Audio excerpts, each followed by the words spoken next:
Hadirin dimanapun Anda berada yang insya Allah dirahmati Allah Subhanahu wa Ta'ala. Pertama, marilah kita bersyukur kepada Allah Subhanahu wa Ta'ala atas karunia nikmat yang Allah Subhanahu wa Ta'ala berikan. Ibnu Abbas radhiyallahu taala anhu mengatakan bahwa salah satu fungsi daripada syukur adalah hafizun wa jalib. Hafizun wa jalib. Syukur itu fungsi pertama adalah hafiz. Dia menjaga nikmat yang telah ada. Dan yang kedua adalah jalib. Mengundang nikmat yang belum ada. Salawat serta salam senantiasa tercurahkan kepada Rasulullah sallallahu alaihi wasallam, kepada istri-istri beliau, keluarga beliau, sahabat-sahabat beliau, wa ala ra'sihim Abu Bakar, Umar, Uthman, dan Ali radhiyallahu taala anhum, dan juga seluruh sahabat dari kaum Muhajirin dan Ansar. Dan semoga kebaikan itu terus berjalan, terus bersambung hingga kepada kita sebagai pengikut setia Nabi Muhammad sallallahu alaihi wasallam. Hadirin yang dirahmati Allah Subhanahu wa Ta'ala, insyaallah pada kesempatan kali ini kita akan mencoba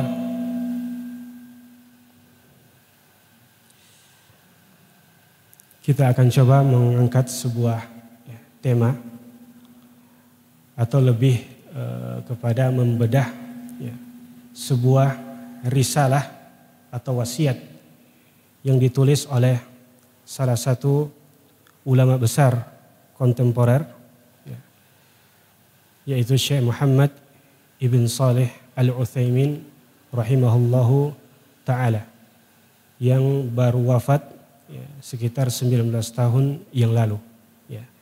Syekh Muhammad bin Shalih Al-Utsaimin merupakan ulama kontemporer yang sangat terkenal. Beliau berasal dari Arab Saudi dan beliau memiliki muallafat atau buku yang beliau susun. Hampir semua disiplin ilmu beliau tulis, dalam akidah, dalam akhlak, dalam fikih, dalam bahasa, dan lain sebagainya. Dalam hadis, beliau meninggalkan atau mewariskan buku-buku yang sangat bermanfaat untuk kaum muslimin. Bahkan di antara nasihat dosen-dosen kami bahwa apabila Anda menemukan kesulitan untuk membaca satu kitab, tentunya kitab yang berbahasa Arab, apabila Anda menemukan kesulitan untuk membaca satu buku yang berbahasa Arab, maka cobalah untuk membaca buku Syekh Shalih Muhammad Ibn Shalih Al-Utsaimin. Maka Anda akan mendapatkan kemudahan dalam bahasa yang beliau gunakan. Serumit apapun masalah, kalau Anda membaca uraian daripada Syekh Muhammad bin Shalih Al-Utsaimin, insyaallah itu akan terasa mudah. Hadirin yang dirahmati Allah Subhanahu wa Ta'ala, kembali kita telah sebutkan tadi bahwa Syekh Muhammad bin Shalih Al-Utsaimin memiliki murid-murid yang sangat banyak tentunya, dan masya Allah, sebelum beliau menjadi syekh besar yang memiliki murid-murid yang banyak, beliau pernah diceritakan bahwa tidak ada yang hadir dalam majelis beliau kecuali satu orang. Saat itu beliau tidak begitu terkenal. Tapi masya Allah, beliau rahimahullahu ta'ala, meskipun yang hadir hanya satu orang, beliau tetap mengajarkan materi yang dijadwalkan pada saat itu dan tidak berubah uslub atau cara beliau dalam mengajar. Seakan-akan yang hadir di depan beliau itu adalah seluruh murid-muridnya. Padahal yang hadir pada saat itu hanya seorang saja. Dan pemandangan seperti ini di mana syekh mengajar kemudian yang hadir hanya 1-2 orang ini Anda masih bisa dapatkan sampai hari ini ya, di Masjid Nabawi. Itu Anda bisa dapati beberapa masyayikh yang mengajarkan kitab-kitab tertentu dan ternyata yang hadir hanya 1-2 orang, dan itu tidak membuat mereka untuk berhenti daripada mengajarkan ilmu. Hadirin yang dirahmati Allah Subhanahu wa taala, ketika beliau hidup ya, ada salah seorang murid beliau yang mengirimkan risalah atau surat kepada Syekh Ibnu Utsaimin, di mana isi daripada surat itu adalah ia meminta kepada Syekh untuk menguraikan bagaimana metode yang baik untuk seorang penuntut ilmu untuk menjalani kehidupan pendidikannya dalam menuntut ilmu. Ya. Jadi isinya adalah risalah untuk meminta kepada Syekh bagaimana metode yang baik bagi seorang penuntut ilmu untuk menjalani, untuk melewati jalan menuntut ilmu. Ya. Dan Syekh Muhammad bin Shalih Al-Utsaimin alaihi rahmatullah, beliau menuliskan balasan daripada risalah tersebut, dan risalah ini masih tersimpan ya. Masih tersimpan di website beliau. Kalau ada yang paham bahasa Arab bisa dicek langsung ya. Wasiyatu Syekh Ibnu Utsaimin ila ahadi tullabihi. Wasiat Syekh Muhammad ibn Shalih Al-Utsaimin kepada salah seorang muridnya. Dan tahukah Anda hadirin yang mulia bahwa tradisi surat menyurat antara murid dengan guru atau murid dengan syekh, bahkan antara akron ya, antara kerabat, itu merupakan tradisi yang sudah ada sejak dahulu. Ya, sejak dahulu kita tahu bahwa Syekhul Islam Ibnu Taimiyah rahimahullahu taala, beliau menulis kitab yang namanya Al-Aqidah Al-Wasithiyah. Aqidah Wasithiyah. Kitab ini asalnya adalah balasan terhadap permintaan dari salah seorang sahabat beliau dari kota yang namanya Wasiti. Wasit, makanya dinisbatkan kepada Aqidah Wasithiyah. Ya. Orang itu meminta kepada Syekhul Islam Ibnu Taimiyah untuk menuliskan Mujmal Mu'taqad Ahli Sunnah wal Jamaah. Ya, bagaimana gambaran umum tentang akidah Ahli Sunnah wal Jamaah, sehingga terciptalah kitab Al-Aqidah Al-Wasithiyah. Begitu juga dengan Ibnu Hajar rahimahullah ta'ala. Kitab beliau Nukhbatul Fikr. Ini kitab tentang mustalahul hadis yang awalnya juga merupakan permintaan dari salah seorang sahabatnya. Begitu juga dengan kitab Ar-Risalah lil Imam Asy-Syafi'i, ya, kitab usul fiqh pertama. Ya.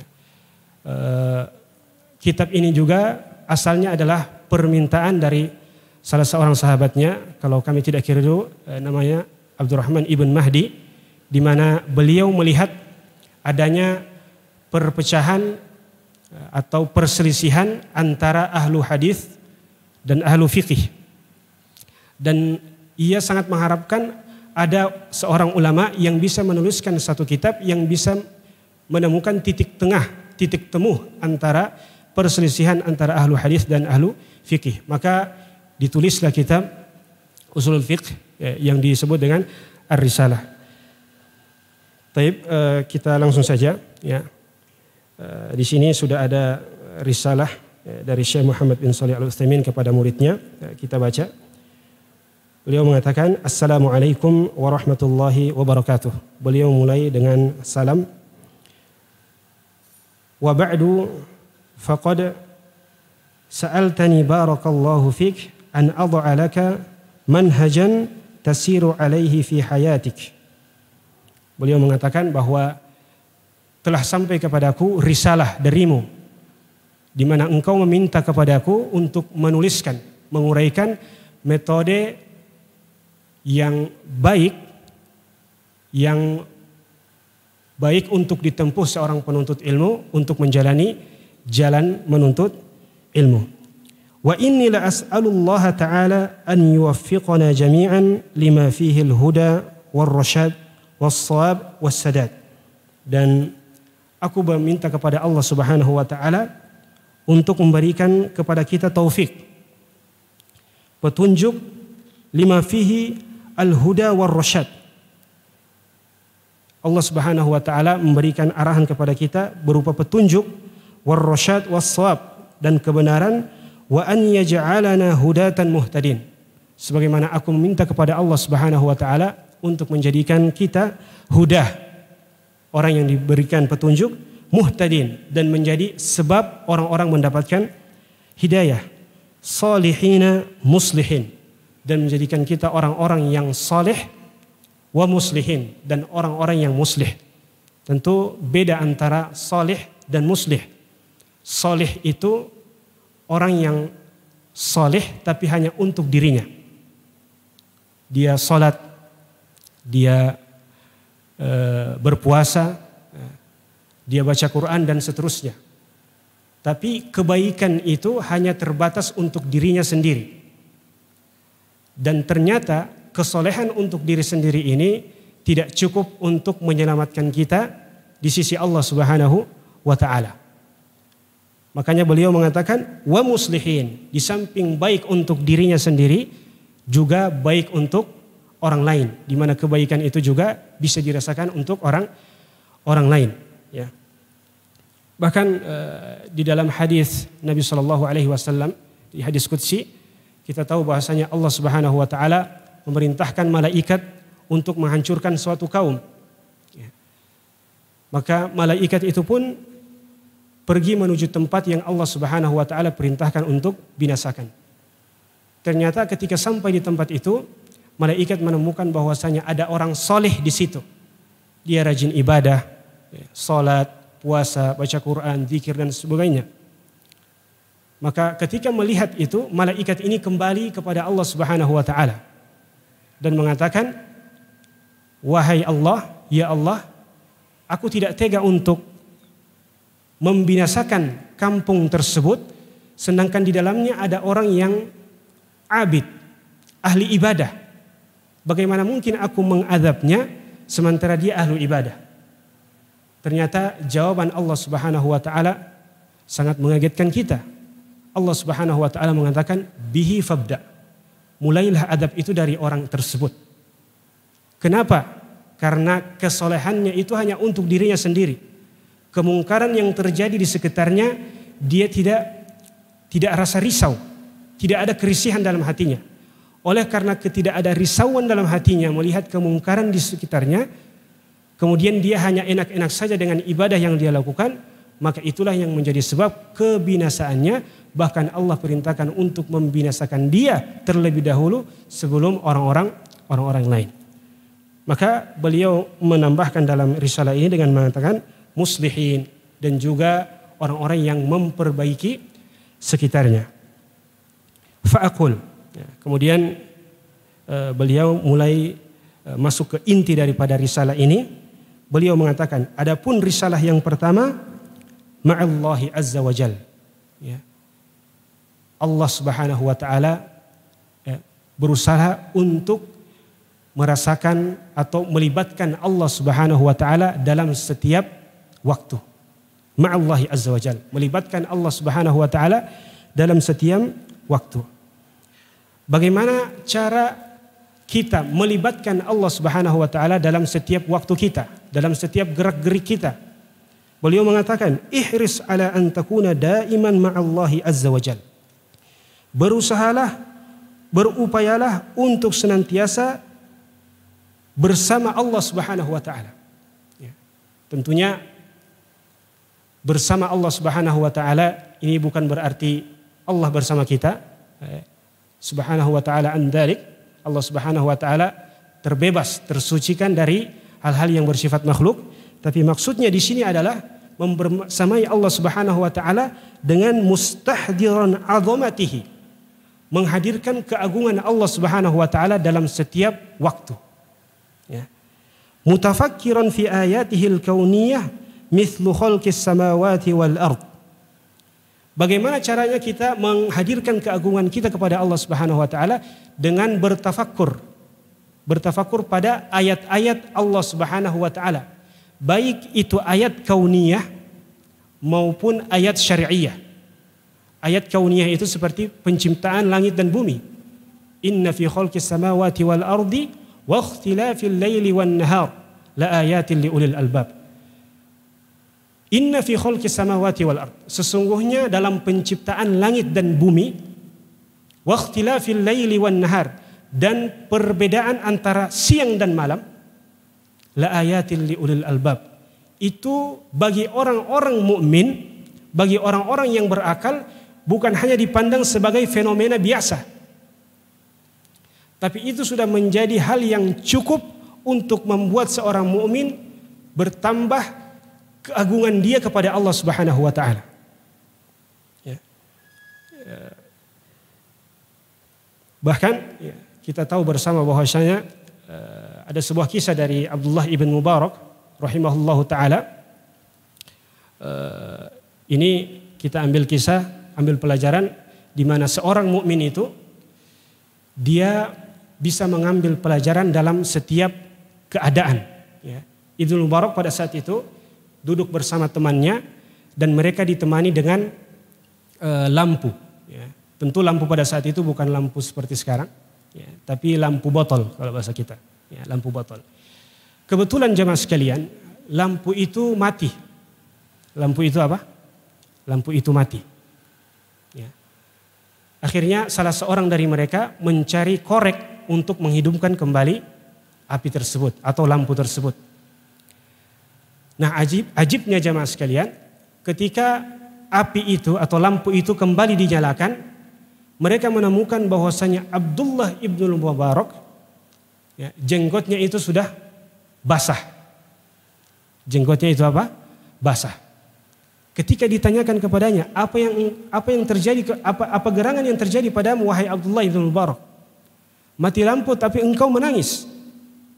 Maka beliau mengatakan, sungguh ketika mati lampu tadi, aku mengingat keadaan atau kondisi di kubur. Ya. Hadirin yang dirahmati Allah Subhanahu wa taala, kembali beliau mengingatkan ma'allahi azza wajal, libatkan Allah Subhanahu wa taala dalam setiap gerak-gerik. Ya. Dan ini juga menjadi catatan buat kita bahwasanya jangan sampai kita berpikir bahwasanya melibatkan Allah itu hanya pada solat saja.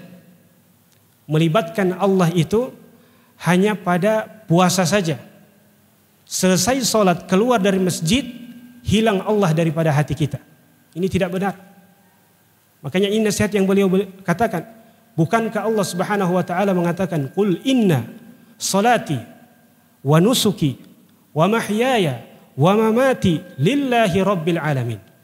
Qul, katakanlah wahai Muhammad, inna salati, sesungguhnya salatku, wa nusuki, dan ibadahku, sembelihanku, wa mahyaya, hidupku, wa mamati, dan matiku, lillahi rabbil alamin, tidak terlepas untuk Allah Subhanahu wa taala. Artinya hidup dan mati kita, mulai dari bangun tidur sampai tidur kembali, tidak akan pernah mungkin terlepas daripada Allah Subhanahu wa taala. Kemudian beliau melanjutkan dengan mengatakan, an yakuna qalbuka mamlu'an bi mahabbatillahi taala. Bagaimana cara menghadirkan Allah Subhanahu wa taala dalam setiap waktu kita? Yaitu dengan mengisi hati kita dengan mahabbatullah, cinta kepada Allah Subhanahu wa ta'ala. Lima yagdhuka bihi minan ni'am wa yadfa'u anka minan naqam wa la siyama ni'matal islam wal istiqama alaihi hatta yakuna ahabba syai'in ilaik. Ya. Menghadirkan rasa cinta kita kepada Allah Subhanahu wa ta'ala adalah salah satu wasilah untuk menghadirkan Allah dalam setiap waktu kita. Pertanyaannya, bagaimana cara menghadirkan cinta ini dalam hati? Beliau menyebutkan bahwasanya dengan memikirkan bahwa, dengan menyadari bahwasanya segala nikmat yang kita dapatkan ini itu semuanya datang dari Allah Subhanahu wa taala. Wa ma bikum min ni'matin faminallah. Dan apapun nikmat yang engkau rasakan itu semua daripada Allah Subhanahu wa taala. Bukan hanya nikmat yang Allah Subhanahu wa taala berikan, bahkan beliau mengatakan wa yadfa'u anka minan naqam. Allah Subhanahu wa taala menjaga dirimu dari bahaya. Ya. Mungkin kita keluar rumah, ya. Ya. Kalau secara logika mungkin kita pas naik motor hampir tertabrak. Secara logika harusnya kita tertabrak, tapi ternyata kita tidak tertabrak. Ketahuilah bahwasanya itu bagian daripada penjagaan Allah Subhanahu wa taala kepada kita. Wala siyama ni'matal Islam wal istiqamah. Terutama nikmat Islam. Ya, beliau menitik beratkan pada nikmat Islam wal istiqamah. Ya, jadi nikmat yang paling besar ini adalah nikmat Islam dan istiqamah. Ali bin Abi Thalib radhiyallahu taala anhu mengatakan bahwasanya dari sekian banyak nikmat Allah Subhanahu wa taala, maka cukuplah nikmat Islam itu sebagai nikmat terbesar. Karena kenapa? Karena Islam itu adalah tiket satu-satunya untuk kita bisa selamat di akhirat. Sebaik apapun orang, kalau dia tidak punya tiket Islam, maka dia fahuwa fil akhirati minal khasirin. Maka kelak di akhirat dia akan termasuk orang-orang yang merugi. Kenapa dia merugi? Karena kelak dia akan dimasukkan ke dalam neraka. Nikmat Islam ini harusnya kita sadari baik-baik. Ya. Pernahkah kita meminta kepada Allah Subhanahu wa taala untuk menjadikan kita orang Islam? Mungkin tidak ada yang pernah meminta kepada Allah Subhanahu wa taala, ya Allah jadikanlah aku orang Islam. Tapi ternyata Allah Subhanahu wa taala tanpa kita meminta kepadanya untuk menjadikan kita orang Islam, Allah Subhanahu wa taala pilih kita untuk menjadi orang Islam. Kemudian beliau mengatakan wal istiqamah. Nikmat besar selanjutnya adalah istiqamah. Karena betapa banyak orang yang Allah Subhanahu wa taala berikan nikmat Islam, tapi ternyata matinya dia bukan dalam keadaan Islam. Hatta yakuna ahabba syai'in ilaik. Kemudian yang ketiga adalah an yakuna qalbuka mamlu'an bi ta'dhimillahi azza wa jalla hatta yakuna fi nafsika a'zamu syai'. Yang ketiga adalah menghadirkan kebesaran Allah Subhanahu wa taala di dalam hatimu. Wa bi ijtima'i mahabbatillahi ta'ala wa ta'dhimihi fi qalbik tastaqimu ala ta'atih. Dengan berkumpulnya mahabbatullah, rasa cinta kepada Allah Subhanahu wa taala dan keagungan, rasa pengagungan kepada Allah Subhanahu wa taala, tastaqimu ala ta'atih. Engkau akan istiqomah dalam ketaatan kepadanya dan engkau akan menjauhi larangan-larangannya. Kenapa seorang melaksanakan perintah Allah Subhanahu wa taala? Karena dia cinta kepada Allah Subhanahu wa taala. Kenapa dia meninggalkan larangan Allah Subhanahu wa taala? Karena dia mengagungkan Allah Subhanahu wa taala di dalam hatinya. Kemudian nasihat beliau yang keempat adalah antakuna mukhlishan lahu jalla wa ala fi ibadatik. Hendaknya engkau menjaga keikhlasanmu untuk Allah Subhanahu wa taala fi ibadatik, dalam setiap ibadahmu.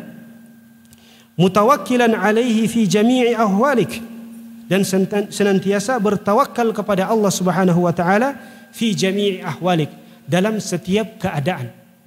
Jadi ada dua yang beliau tekankan di sini. Yang pertama ikhlas dalam ibadah, kemudian bertawakal kepada Allah Subhanahu wa taala dalam setiap keadaan. Ya.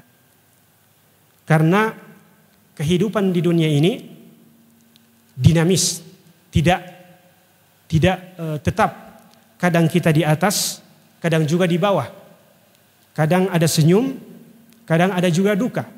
Apapun kondisi kita, kata Syekh rahimahullahu taala, antakuna mutawakkilan alaihi fi jami' ahwalik. Tetap senantiasa bertawakal kepada Allah Subhanahu wa taala. Allah Subhanahu wa taala berfirman, "Wa may yatawakkal 'ala Allah fa huwa hasbuh." Siapa saja yang bertawakal kepada Allah Subhanahu wa taala fa huwa hasbuh, maka Allah Subhanahu wa taala akan mencukupinya. Kalau kita sudah menjaga keikhlasan kita kepada Allah Subhanahu wa taala dan rasa tawakal kita kepada Allah Subhanahu wa taala, maka beliau mengatakan haqqaqta bidzalika maqama iyyaka na'budu wa iyyaka nasta'in. Dengannya, dengan ikhlas dan tawakal, maka engkau telah mengamalkan apa yang senantiasa engkau baca tiap hari dari surat Al-Fatihah, iyyaka na'bud, hanya kepadamulah kami menyembah, dan inilah inti daripada keikhlasan, wa iyyaka nasta'in, dan hanya kepadamu kami memohon pertolongan, dan inilah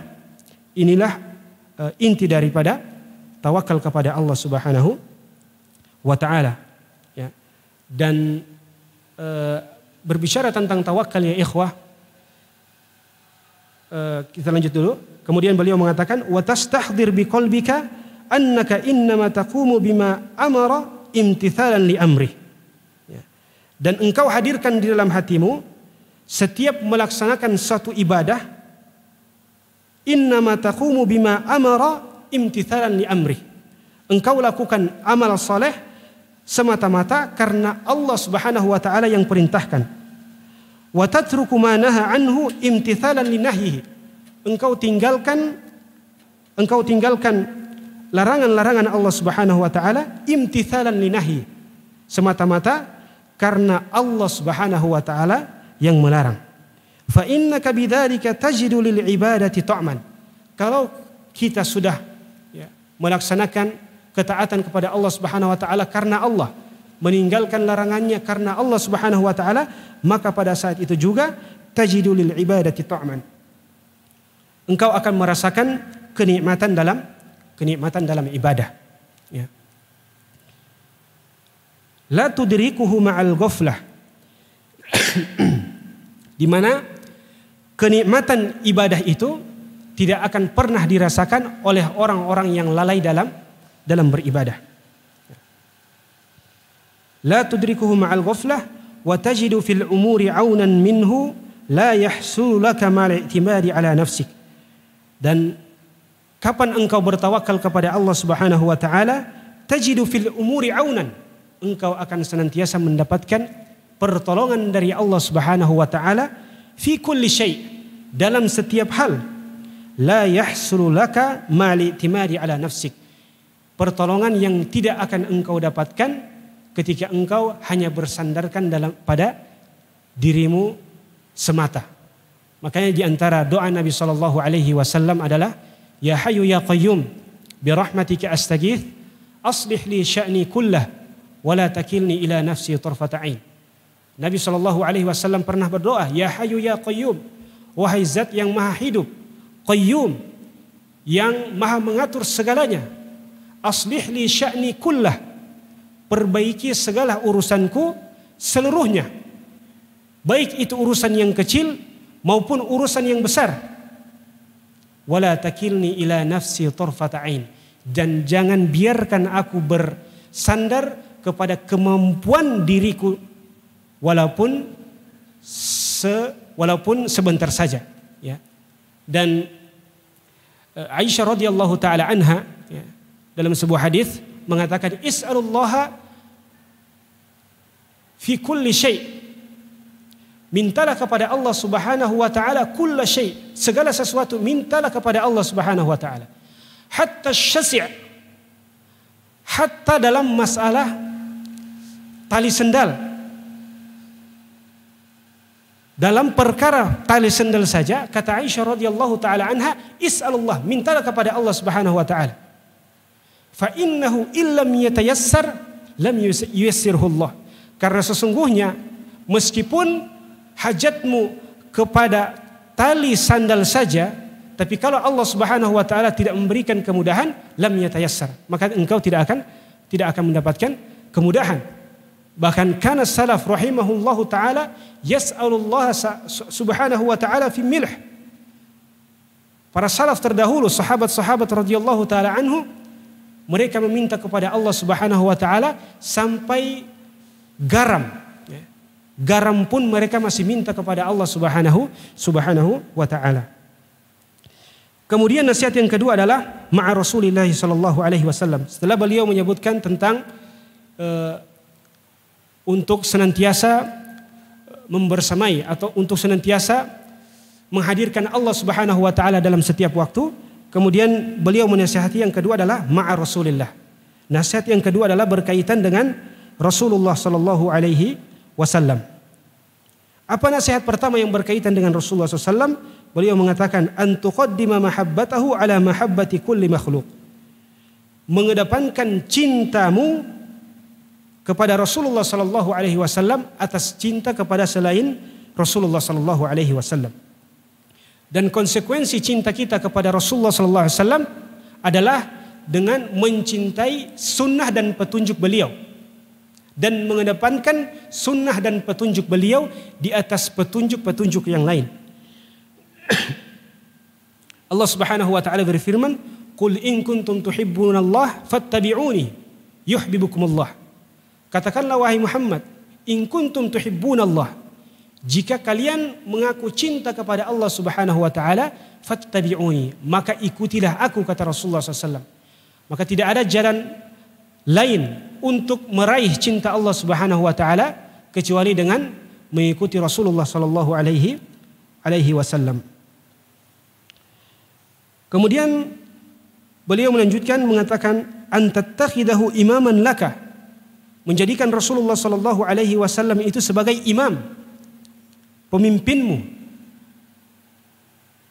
pedomanmu, ya, qudwahmu, teladanmu dalam segala hal, fi ibadatik, dalam ibadahmu, wa akhlaqik, dalam akhlakmu, bihaitsu tastahdiru inda fi'lil ibadah annaka muttabi'un lahu, di mana setiap engkau melaksanakan suatu ibadah, tastahdir, engkau merasakan atau engkau hadirkan dalam hatimu bahwasanya apa yang aku lakukan ini semata-mata untuk mengikuti Rasulullah sallallahu alaihi wasallam.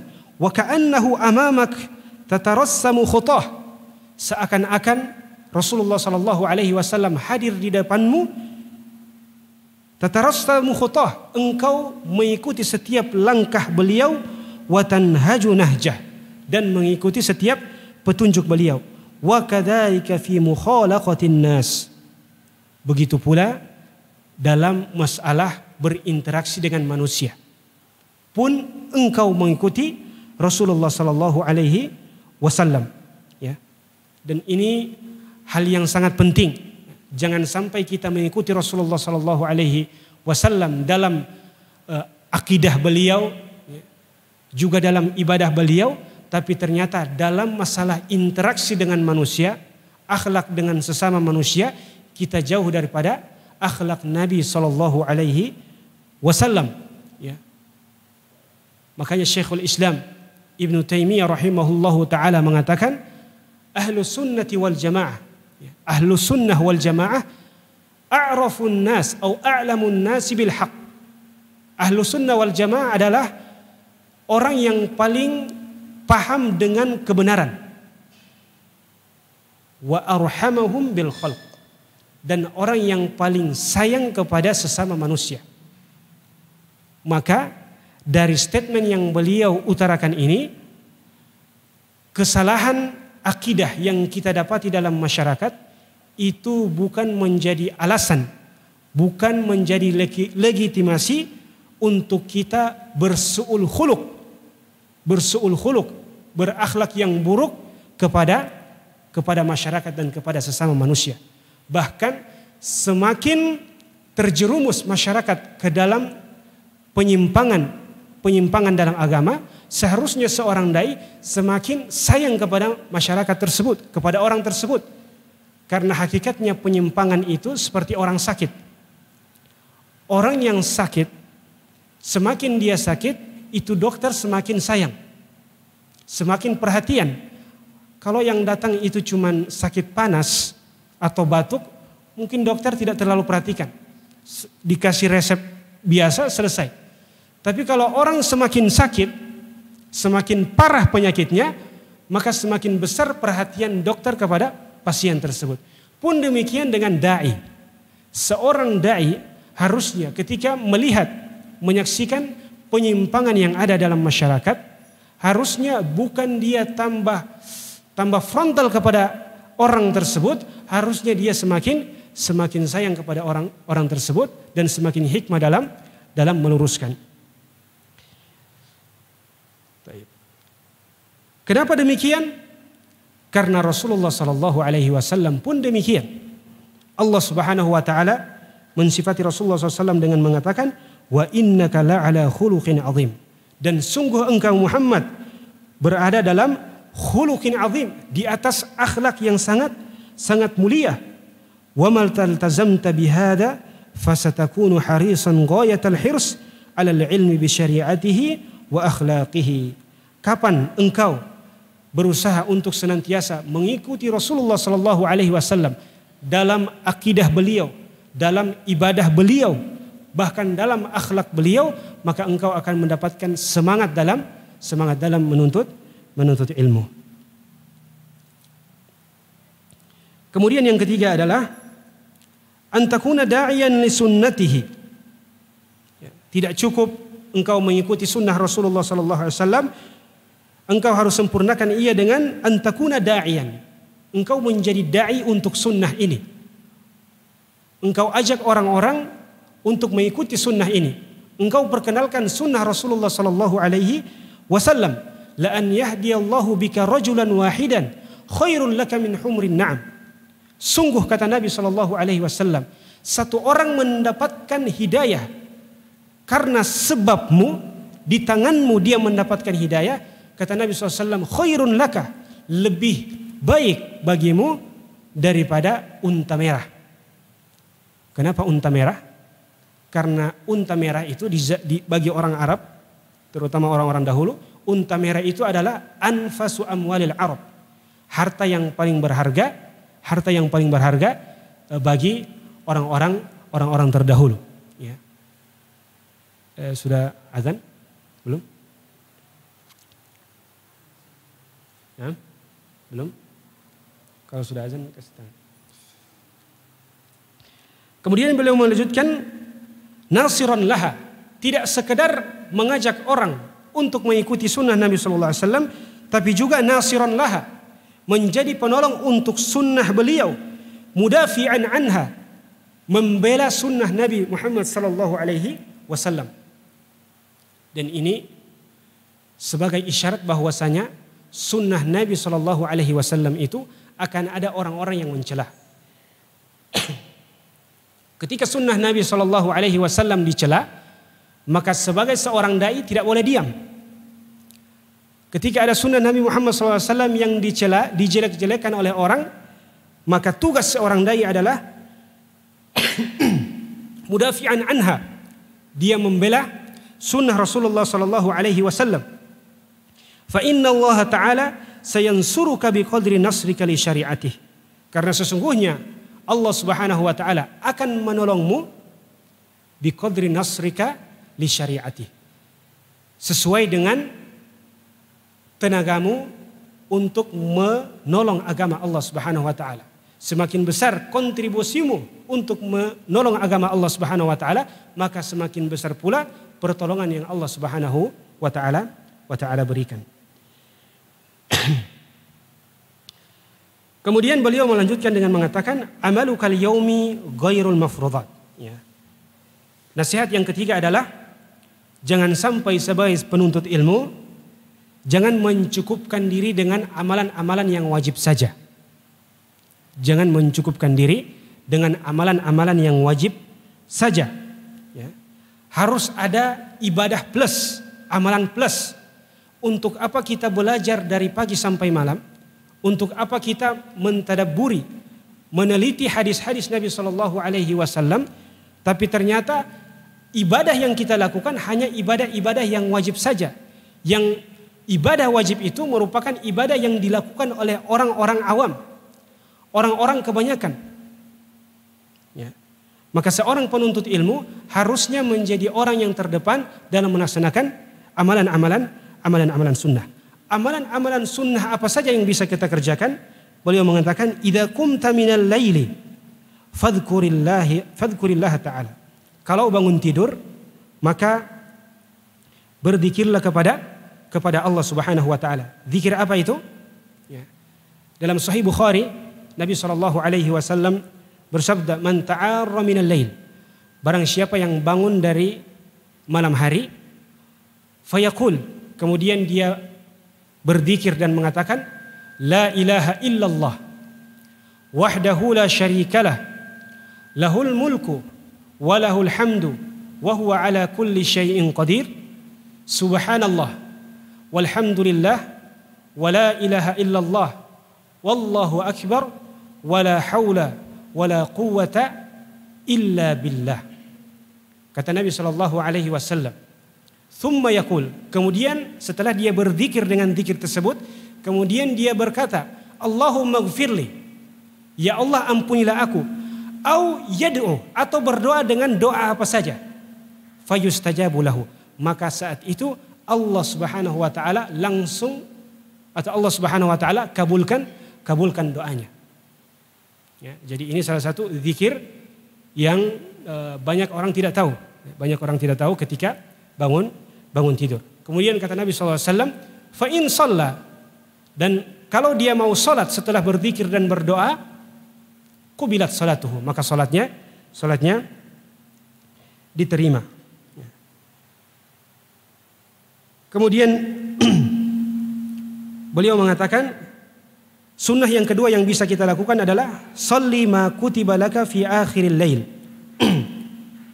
Salatlah malam di akhir malam.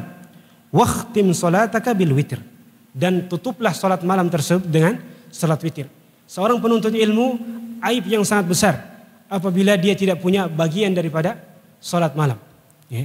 Imam Ahmad rahimahullah ta'ala pernah datang ke rumah beliau, orang bertamu, penuntut ilmu. Menginap di rumah Imam Ahmad rahimahullah ta'ala. Maka Imam Ahmad rahimahullah ta'ala menyiapkan air atau bejana yang berisi air di depan kamar beliau, di depan kamar tamu tersebut. Ketika bangun, Imam Ahmad kaget. Ternyata air yang disiapkan untuk mereka supaya mereka bangun malam dan wudu dengan air tersebut, kalau bahasa kita belum takore sama sekali. Maka apa kata Imam Ahmad? Ajibtu li talibil ilm. Aku heran dengan penuntut ilmu, laisa lahu hadzun min qiyamil lail. Tapi tidur kalau malam hari, tidak sholat malam. Ini Imam Ahmad yang mengatakan. Kemudian beliau menyebutkan sunnah yang bisa dilaksanakan oleh penuntut ilmu, yaitu adalah sholat lail. Ya, sholat lail. Ya, jangankan kita sebagai penuntut ilmu, Rasulullah SAW saja yang sudah dijamin untuk masuk surga. Ya, ghufira lahu ma taqaddama min dhanbihi wa ma ta'akhkhar, yang sudah dihapuskan dosa-dosa beliau yang telah lalu maupun yang akan datang. Dan pintu surga tidak akan dibuka kecuali beliau yang membukanya, tapi ternyata beliau senantiasa menjaga salat malam. Ya. Sebuah kisah yang disebutkan oleh Aisyah radhiyallahu taala anha, kisah masyhurah, di mana Rasulullah SAW pada saat itu punya giliran untuk tidur bersama Aisyah radhiyallahu taala anha. Ketika malam, Rasulullah SAW minta izin kepada Aisyah dengan mengatakan, da'ini usolli al-laila, izinkan aku untuk salat malam pada malam hari ini. Artinya belum ada bisa dibilang nafkah batin ya, untuk malam ini belum ada. Izinkan saya untuk salat malam. Nah, maka Aisyah radhiyallahu taala anha mengatakan, inni uhibbu qurbak wa uhibbu ma yasurruk. Ya Rasulullah, sungguhnya aku itu senang untuk bisa dekat denganmu, tapi aku juga senang dengan apa yang engkau senang. Sementara Rasulullah SAW pada saat itu ingin salat malam. Maka pada saat itu Rasulullah SAW pun salat malam hatta tawaramat qadamah, sampai kaki beliau bengkak. Ketika itu ditanyakan, ya Rasulullah, kenapa engkau salat sampai bengkak-bengkak? Ya. Padahal engkau sudah dijamin masuk surga. Dosamu telah dihapus, dosa-dosamu yang telah dulu dan yang akan datang telah dihapuskan oleh Allah Subhanahu wa taala. Maka Rasulullah SAW mengatakan, afala akunu abdan syakuran. Tidak pantaskah aku menjadi hamba yang bersyukur. Kemudian beliau mengatakan waqtim salataka bil witir, dan tutuplah salat malammu dengan witir. Dan jemaah sekalian, witir ini merupakan salat sunnah yang tidak pernah Rasulullah SAW tinggalkan. Jadi ada 2 salat sunnah yang Rasulullah SAW tidak pernah tinggalkan dalam hidup beliau, baik dalam keadaan safar ataupun mukim, yaitu salat 2 rakaat sebelum subuh dan salat witir. Adapun salat-salat sunnah lainnya seperti salat rawatib ya, sebelum subuh, sebelum zuhur, pada zuhur dan sebagainya, ketika Rasulullah SAW melakukan safar, beliau tinggalkan.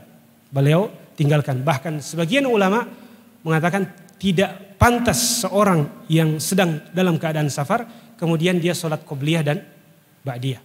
Tapi khusus salat subuh, qobliyah subuh dan salat witir itu Rasulullah SAW tidak pernah tinggalkan. Bahkan ulama kita mengatakan bahwasanya salat witir adalah salat yang paling utama setelah salat-salat wajib. Padahal jamaah sekalian rahmati Allah Subhanahu wa taala, salat witir ini paling minimal berapa? 1 rakaat. Tapi meskipun begitu, salat witir adalah salat sunnah yang paling utama dibandingkan salat duha yang berjumlah berakaat-rakaat. Kenapa bisa 1 rakaat itu lebih utama daripada salat duha atau salat sunnah rawatib yang lainnya? Ya, di antara jawaban yang disebutkan oleh ulama kita adalah karena salat witir itu adalah salat yang dilakukan di malam hari, di mana tidak ada yang tahu kecuali kita dengan Allah Subhanahu wa taala. Semakin ibadah itu tersembunyi, maka semakin besar pahalanya di sisi Allah Subhanahu wa taala. Dan semakin banyak ibadah tersembunyi yang kita lakukan, maka semakin kuat kita di zaman fitnah. Maka ulama mengatakan bahwasanya orang yang melaksanakan sholat malam itu tidak akan pernah jadi orang munafik. Kenapa? Karena orang munafik itu beribadahnya ketika ada orang saja. Kenapa orang munafik sholat bersama Rasulullah SAW? Karena mereka takut kalau tidak sholat maka Rasulullah SAW akan memerangi mereka. Maka mereka sholat supaya tidak diperangi oleh Rasulullah SAW. Tapi adapun orang yang sholat malam, dia tidak ada yang melihat dia sholat kecuali Allah Subhanahu wa taala. Syekh At-Tarifi hafizahullah taala wa fakka asrahu, beliau menyebutkan permisalan tentang masalah ibadah tersembunyi ini. Ya, bahwa seperti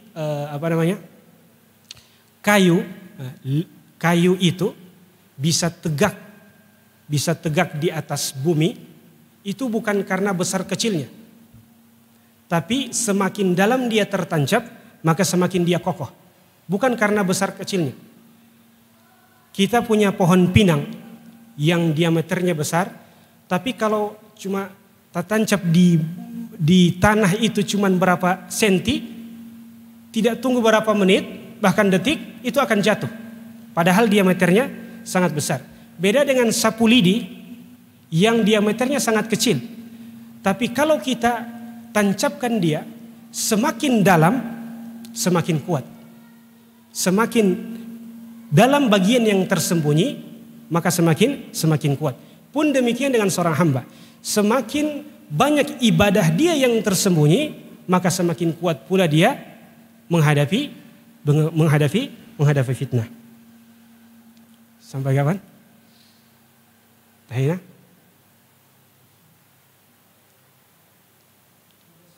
Lima 15 menit? Baik. Masih ada. Baik.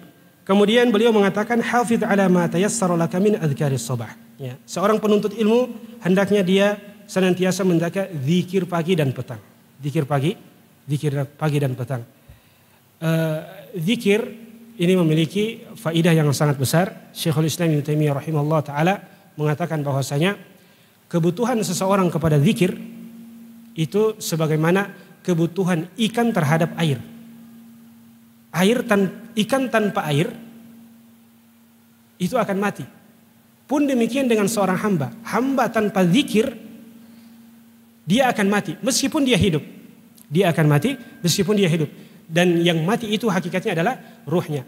Inilah makna yang disebutkan oleh Nabi sallallahu alaihi wasallam atau hadis Nabi sallallahu alaihi wasallam, beliau bersabda, "Matsalul ladzi yadhkurullah wal ladzi la yadhkurullah kamatsalil hayy wal mayit."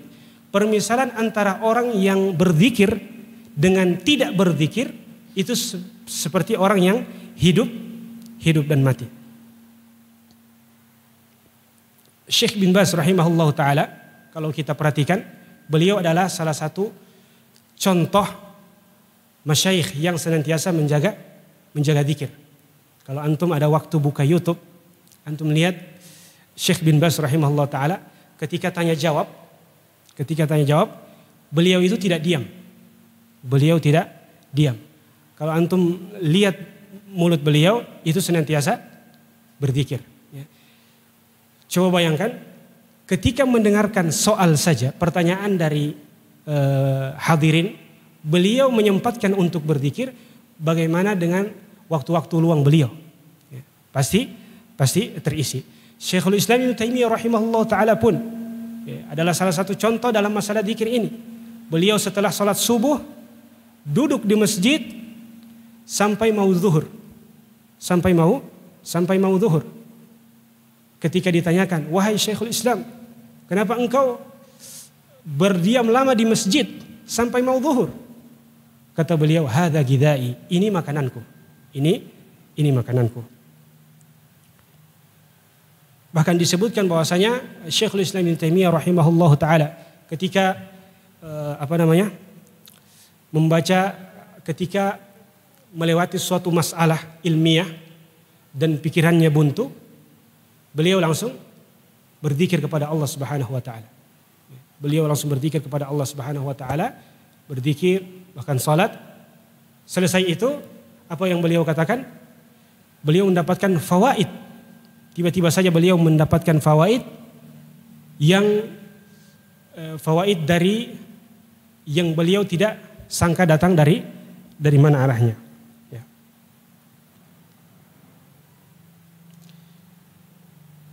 Baik, kemudian nasihat beliau yang terakhir, dan ini merupakan inti daripada nasihatnya, adalah thariqatu talabil ilmi, atau metode menuntut ilmu.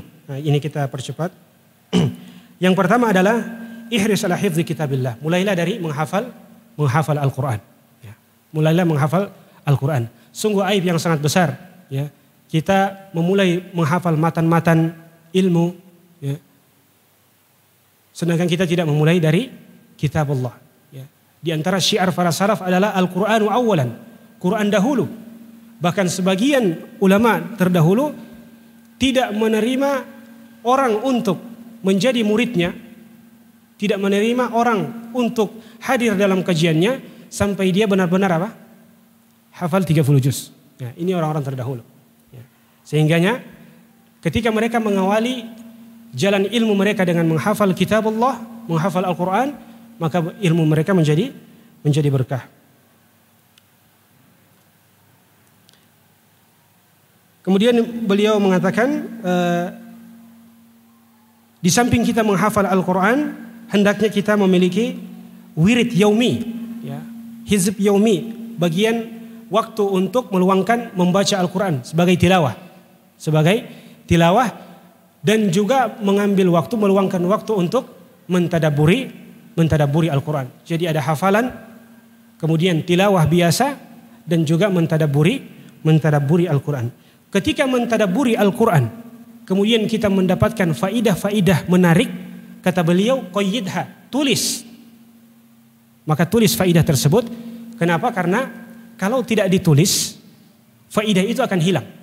Faidah tersebut akan hilang. Makanya ada seorang ulama namanya Ibnul Jauzi, beliau memiliki kitab yang namanya Saydul Khatir.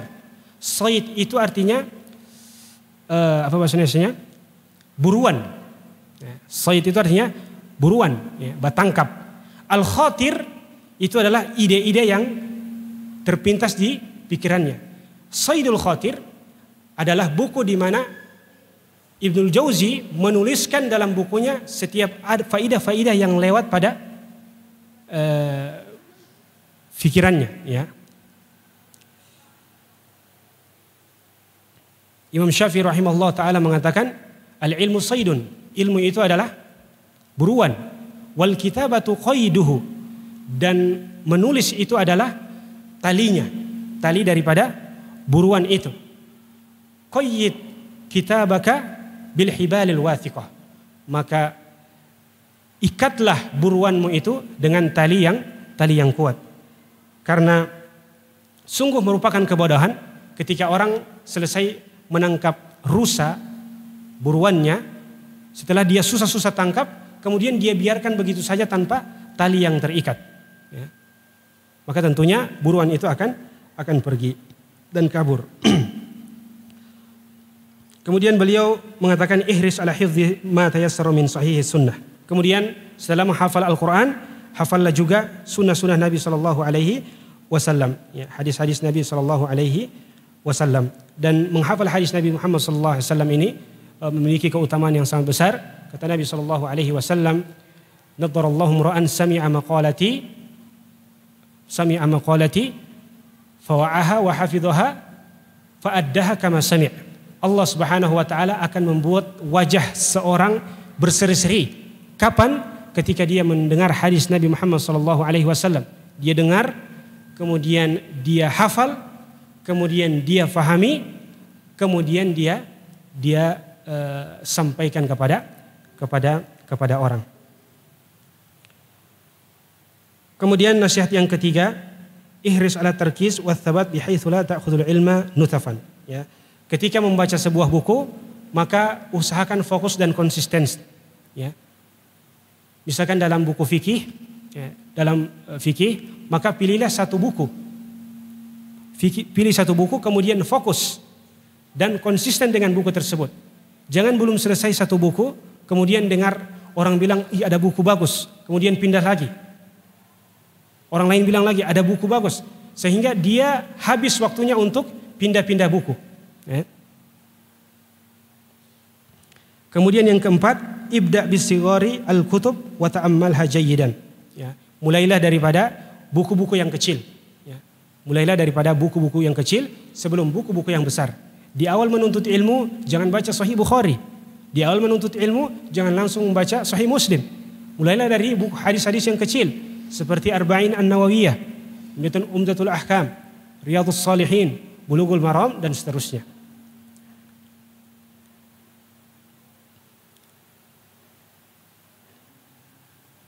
Kemudian yang kelima, beliau sebutkan ihris ala ma'rifati usulil masail wa qawaidiha.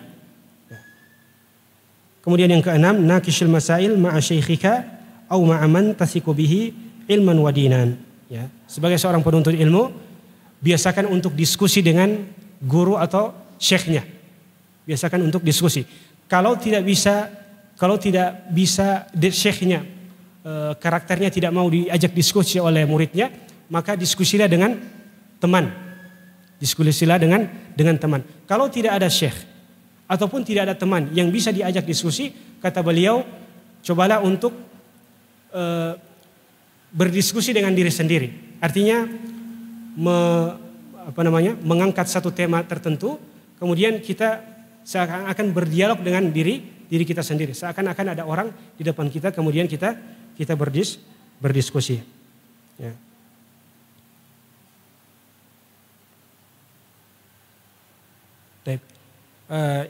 Kemudian beliau tutup dengan berdoa kepada Allah Subhanahu wa taala, wa hadza wa sallallahu taala an yu'allimaka ma yanfa'uka wa yanfa'uka bima 'allamaka wa yaziduka 'ilman wa yaj'alaka min ibadihi as-salihin wa hazzabahu wa hizbuhu al-muflihin. Ya. Kemudian di akhir risalah beliau setelah mendoakan muridnya di awal tadi, di akhir risalah pun beliau mendoakan agar Allah Subhanahu wa taala memberikan dia ilmu yang bermanfaat.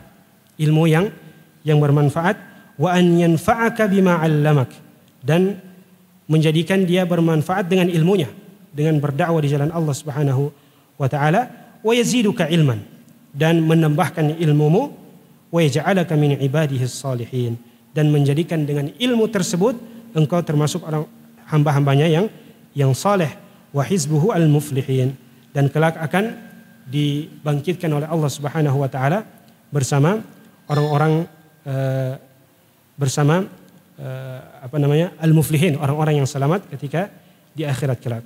Kemudian beliau menutup dengan wassalamualaikum warahmatullahi wabarakatuh. Kata Muhammad Shalih Al-Utsaimin fi 3 Rajab sanata 1412. Ya, ditulis oleh Syekh Muhammad bin Shalih Al-Utsaimin pada tanggal 3 Rajab tahun 1412 Hijriah. Ya. Saya kira itu yang bisa kami sampaikan. Apabila ada kelebihan itu dan kebenaran itu datangnya dari Allah Subhanahu wa taala.